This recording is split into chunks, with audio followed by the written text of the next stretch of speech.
Hello guys, இப்போ நம்ம என்ன பார்க்க போகிறோம்னா, ஆக்சுவலி இன்றைக்கி ஒரு கண்டென்ட் பார்க்க போகிறோம். என்ன கண்டென்ட்னா, ஆக்சுவலி என்னோடய ஏஞ்சல் நீங்கள் பார்க்கணுன்னு உங்களுக்கு நான் காட்டணுன்னு ஆசைப்பட்றேன். என்னென்னா, ஆக்சுவலி ஏஞ்சல்னு சொன்னதே எங்கள் நாய் தான்.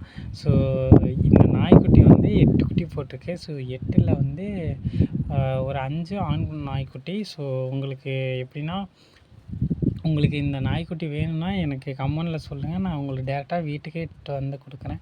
ஸோ வந்து எப்படின்னா,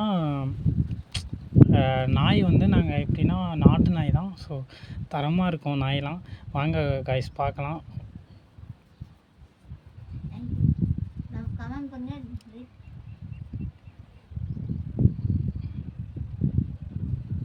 நாட்டு நாயின்னு சொன்னேன்ல காய்ஸ், இப்போ பாருங்கள் காய்ஸ், இதுதான் பப்பி. பிளாக்குன்னு சொல்லுவோம்ல, ஸோ இதான் பிளாக்கி. ஸோ ஒயிட்டே இருக்கா. ஸோ அதையும் பாருங்கள் காய்ஸ். இருங்க தூக்குறேன், ஒரே நிமிஷம் இருங்க காய்ஸ். இதை பாருங்கள் காய்ஸ், இதுவும் நல்ல நாட்டு நாய் தான் காய்ஸ். ஸோ பார்த்திங்கன்னா தரமாக இருக்கும், வீட்டுக்கு வளர்க்குறக்கும். ஸோ சூப்பராக இருக்கும். ஸோ காய்ஸ், உங்களுக்கு எப்படின்னா, உங்களுக்கு அந்த நாய் ஆக்சுவலி உங்களுக்கு பிடிச்சிருந்தா கமெண்டில் சொல்லுங்கள், ஃபோன் நம்பர் சொல்லுங்கள், நான் பேக் பண்ணி அனுப்பிவிட்றேன் காய்ஸ். ஓகேங்களா? உங்களுக்கு இந்த வீடியோ பிடிச்சிருந்தா கைஸ் லைக் பண்ணுங்கள், கமெண்ட் பண்ணுங்கள், ஷேர் பண்ணுங்கள் guys. Bye bye, see you guys.